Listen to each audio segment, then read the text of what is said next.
Fans viewed Led Zeppelin as four close buddies creating music history for decades. They appeared to be a brotherhood united by thrilling onstage music. However, the quietest member of the band is now prepared to speak after a lifetime of silence. John Paul Jones, a 79-year-old bassist, is talking candidly about his complicated relationship with guitarist Jimmy Page. Long-kept secrets, friendship, conflict, and the unsaid distance behind the music are all revealed by Jones in his methodical, subtle manner. His narrative develops gradually and poignantly.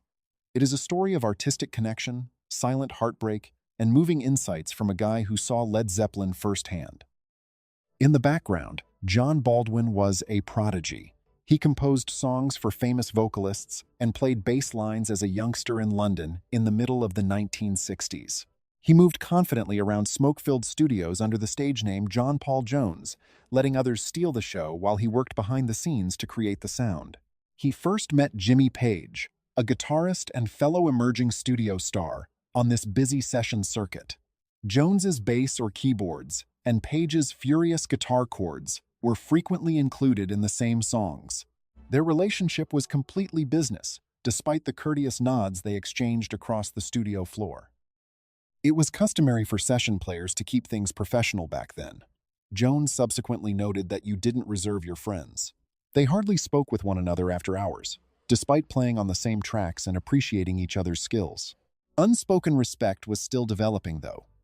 A dark-haired, soft-spoken virtuoso whose guitar work was already drawing attention, Page exuded a certain aura. Jones, who was careful and schooled musically, saw something similar in Page's commitment to his profession. In the world of sessions, both young men were ambitious and restless, longing for more. For the time being, they were just co-workers connected by circumstance. However, one crucial meeting was approaching that would kindle a romantic interest between Jones and Page and permanently alter their lives. A few months later, John and Jimmy had the opportunity to actually collaborate on music. In early 1968, folk rock artist Donovan scheduled them and drummer John Bonham for a recording session. They turned Donovan's soft melody into something stronger in the little studio. Bonham's drums slammed, Page's guitar shouted, and Jones's bass held everything together. The chemistry was thrilling and instantaneous.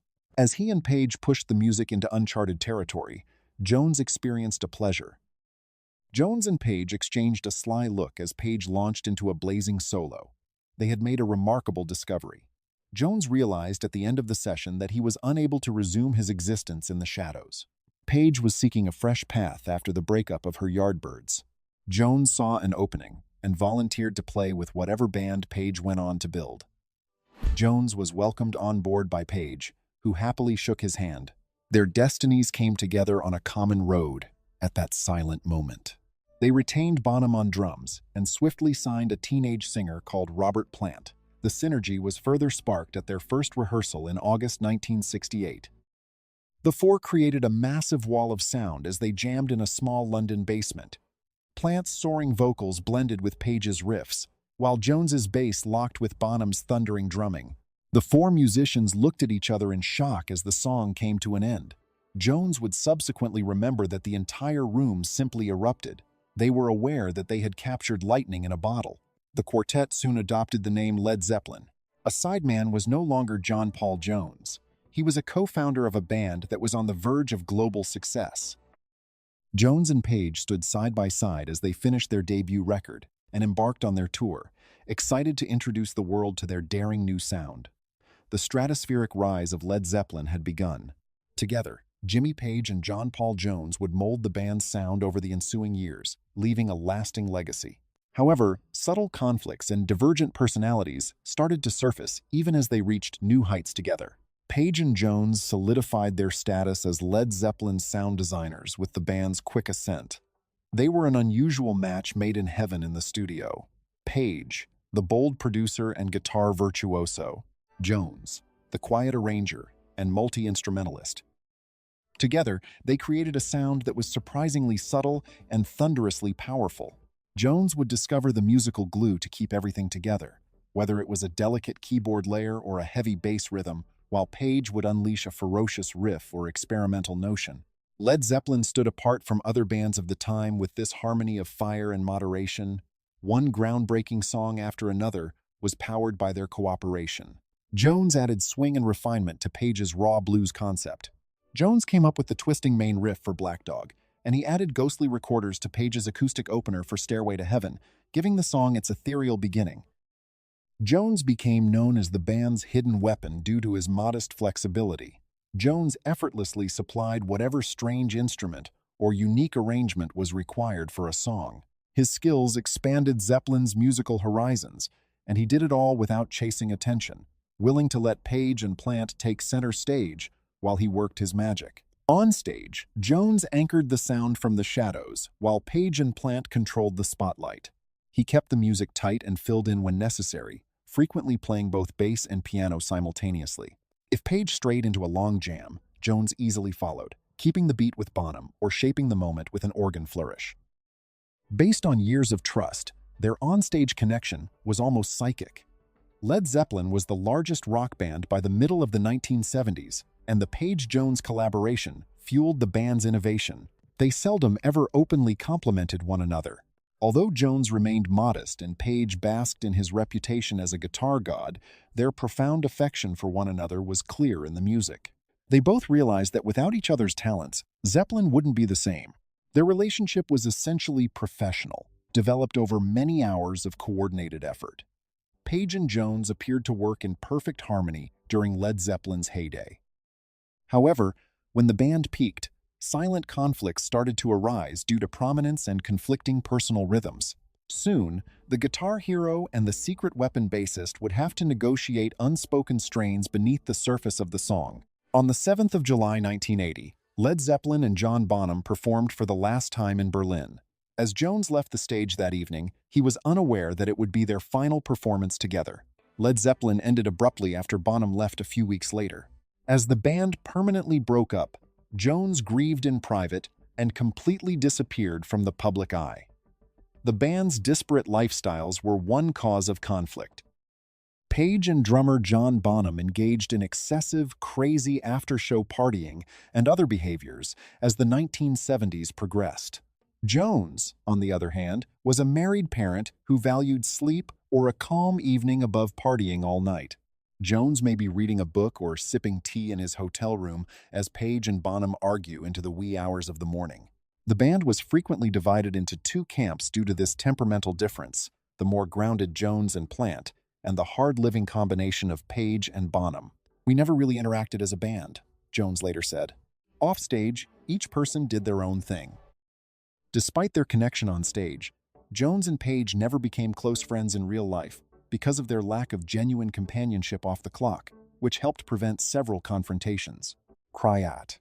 By the late 1970s, Page's drug use and fatigue were impeding his creativity. Jones responded by playing a bigger part in the studio. Jones's lyrics and keyboards had a major role in the band's 1979 album Through the Outdoors. Page's and Bonham's limited prominence required a radical change in Zeppelin's sound. Later on, even Jimmy Page acknowledged that the record was really Jones's act. Public opinion of Led Zeppelin's hierarchy remained distorted despite all of this. The flamboyant faces of Led Zeppelin, the media and fans' favorite guitarist and golden-haired vocalist, were Page and Plant. Jones, however, avoided the spotlight. Many fans were unaware of how important he was to the band's music, and he seldom sought recognition or did interviews. While Jones stood silently off to the side, the focus on stage remained on Plant's postures and Page's solos. He was dubbed the Quiet One, an unheralded hero.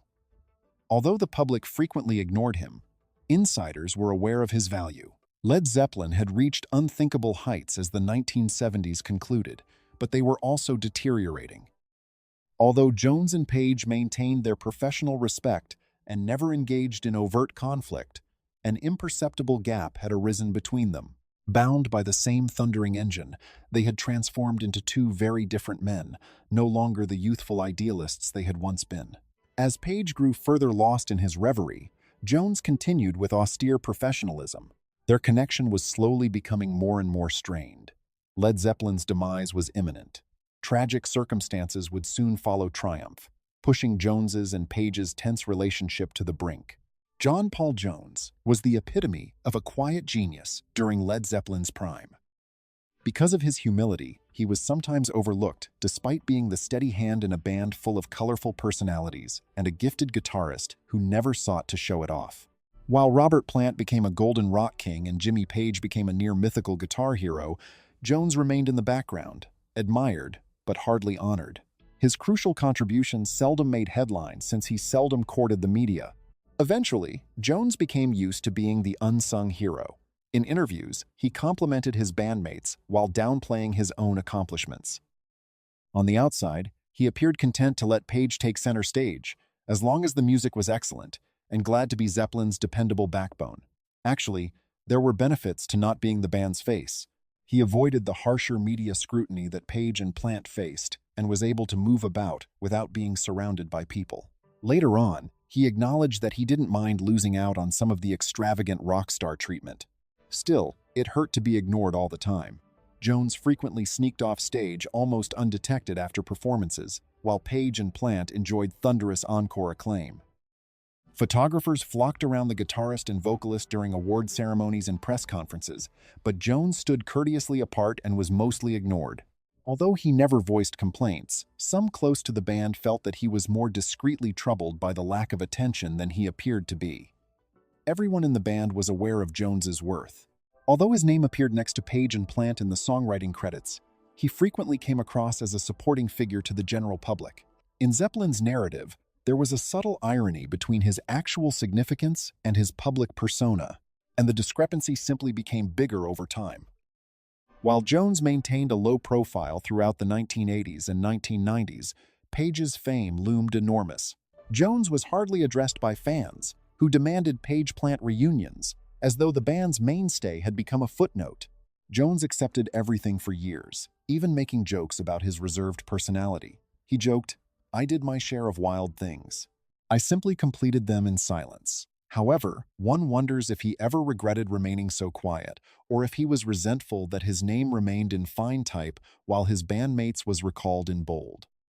Until far later in life, when the moment finally came for John Paul Jones to talk candidly about it, he concealed any such sentiments beneath a kind grin for decades. The quiet bassist would not express these emotions until decades after Zeppelin's dissolution. However, the band's dramatic last chapter, a chapter of unexpected loss that would permanently alter Page and Jones's lives, came first. John Paul Jones's role was obviously defined by the Page-Plant relationship, which was the focus of Led Zeppelin's attention from the start. When it came to composition and theatrical presentation, Jimmy Page and Robert Plant had an almost telepathic bond. In order to create many of Zeppelin's songs, Page and Plant first withdrew to the Welsh house Bron-yr Aur in 1970. Later, Jones and Bonham were invited there to complete the tunes. The concept that Page and Plant were the band's creative core and the twin flame that shaped Led Zeppelin's identity was maintained. While it wasn't done to disparage anybody, Page and Plant would play off one another in a mesmerizing guitar and vocal exchange during long jams. Jones kept an eye on those investigations from a distance, concentrating on maintaining a strong bass. He even made a joke about being close to the amplifiers to make sure everything didn't go wrong while Plant and Page lost themselves at the front of the stage. It was a light-hearted joke that addressed reality. He played an important part, but he was always a step away from the main event, the Page-Plant show. Page and Plant agreed that the band could not continue following Bonham's death in 1980. Jones, who was saddened by Bonham's passing, concurred, but his part in the public account of Zeppelin's dissolution was not mentioned.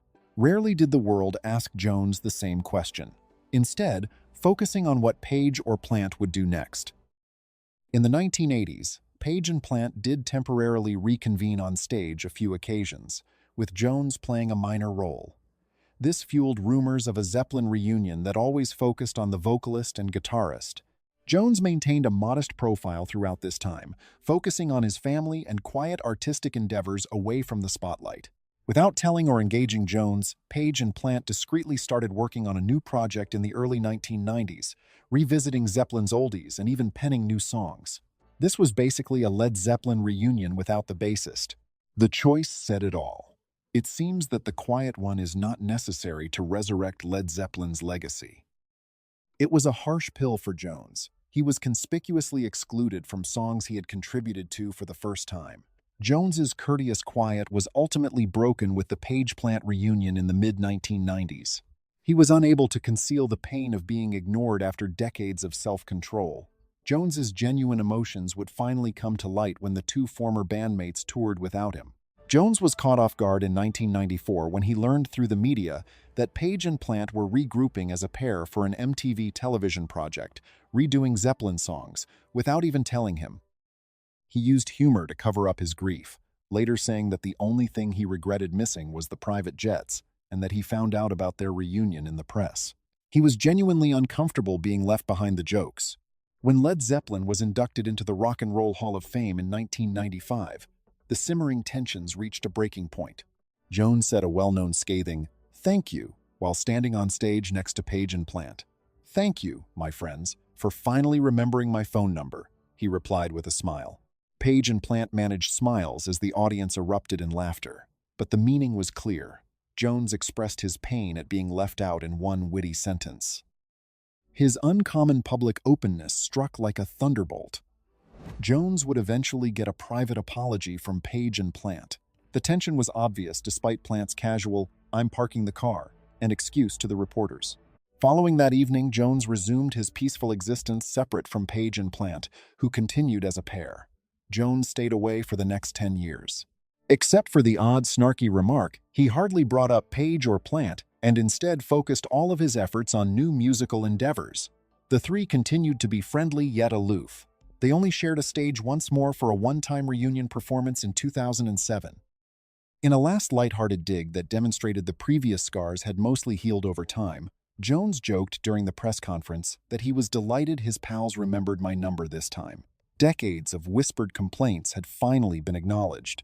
Jones came to terms with the past, but he would never be as close to Page and Plant as they were to one another. At the age of 79, John Paul Jones appears to be at last prepared to express his emotions in their entirety. While John Paul Jones quietly carried on creating music on his own terms, Jimmy Page continued to be a well-known figure, occasionally remastering Zeppelin's archive or hinting at future endeavors. After their 2007 reunion, they hardly ever saw each other in public. Their distance from one another persisted, but any residual hostility faded into friendly regard. Jones was selective about what he said when he did discuss Jimmy Page in public. He never took pleasure in venting his personal complaints. Rather, he would thank them for their achievements or compliment Page's musicality. However, Jones became somewhat more open about his relationship's actual nature as he grew older. He dismantled the notion in a 2007 interview with a tactful candor. "We got along well," he acknowledged, "but we never actually interacted with one another. We didn't have a close friendship." It was a straightforward fact that confirmed what fans had long suspected, that Jones was not as fortunate as Page and Plant. He compared his relationship with his bandmates to that of co-workers rather than lifelong friends. He pointed out that Jimmy put Led Zeppelin together. They weren't partners, they were co-workers. Over time, Jones's infrequent remarks formed a picture of respect for one another, without a strong sense of intimacy. Similarly, when asked, Page would gladly compliment Jones's genius. But aside from the occasional award ceremony, the two guys had very different lifestyles. Away from the media spotlight that still sometimes shone on Page, Jones spent the majority of his 70s scans quietly engrossed in music and family. He appeared satisfied. If Jones had any regret, it was rarely expressed openly. Rather, he occasionally gave subtle clues. When asked if he wished they had been closer, Jones simply shrugged and said, "Well, it might have saved a few phone calls down the line." A playful recognition of the gap that has always been there. Instead of focusing on personal slights or what-ifs, Jones mostly opted to appreciate what had gone right, the groundbreaking music, and the memorable moments on stage. He exuded the composure of someone who had reconciled with his past in his late 70s. Many questioned if Jones would ever fully reveal his complicated emotions for Jimmy Page, including his pride, wrath, joy, and disappointments. He never participated in an open interview or authored a memoir. But memories become clearer, and old scars become less painful with time. At the age of 79, John Paul Jones appears to be at last prepared to express his emotions in their entirety. The 79-year-old John Paul Jones is finally talking openly about Jimmy Page from a moving perspective. He talks about past complaints being resolved, enduring appreciation, and the lessons he learned from a collaboration that influenced his life. Sitting near the window with an old Led Zeppelin picture in his hand is John Paul Jones. Both his features and his recollections softened with age at 79. For the first time, he genuinely discusses his connection with Jimmy Page, not with resentment, but with tactful candor and learned lessons. I'll say it first. I did feel a little invisible back in the Zeppelin days. Jones candidly acknowledges, Robert and Jimmy were brilliant. I was the one who kept silent. Yes, it hurt to put my all into the song and then watch as everyone else was praised. If I said it never worried me, I would be lying. However, I've long since come to terms with it. Jimmy has always been a genius. There wouldn't have been a Led Zeppelin without his vision. With pride in his voice, Jones says. He even laughs. In our own way, we too shoved him. I was pressing from behind rather than up front. Over time, his admiration has only increased. It's okay that Jimmy and I were never close friends, he murmurs. Our working relationship was quite productive. To create something unique, we didn't have to be best friends. Does he wish they had been more intimate? Jones shrugs a little, perhaps occasionally. He laughs and says, might have saved a few surprises, referring to those unanswered calls. But I don't harbor resentment. I'm too old for that, and life is too short. He swallowed any hurt for a long time. But as he has aged, he has gained perspective. Ego gets in the way when you're young. You're concerned about slights and credit. He looks at the old picture and adds, as you get older, you realize none of that matters much. What counts is that we work together to create magic. That makes me really proud, and I'm thankful to Jimmy for it. I now have nothing but admiration for him. He admits to having even a brotherly affinity. We are not in each other's pockets. We're not going to have Sunday tea or anything. However, the amazing adventure we took together comes to mind when I think about him. I sincerely hope he's doing well. He reflects, at this age, you realize what lasts isn't the fame or the feuds. It's the respect for one another and the music. We weren't the closest of friends. I'm pleased with what we accomplished as partners in something truly remarkable. I don't really regret anything. He gives a kind smile. I would hug Jimmy if I saw him tomorrow. No animosity at all. How could there be after everything we've been through? The modest genius eventually makes his voice heard in his soft finale. In thankfulness and tranquility, not in rage. Instead of drama or bitterness, the curtain falls on two elderly gray men who will always be connected by the music they created. That is sufficient closure for John Paul Jones. Make sure to subscribe with alerts enabled and give a like if you liked the video so you never miss another one.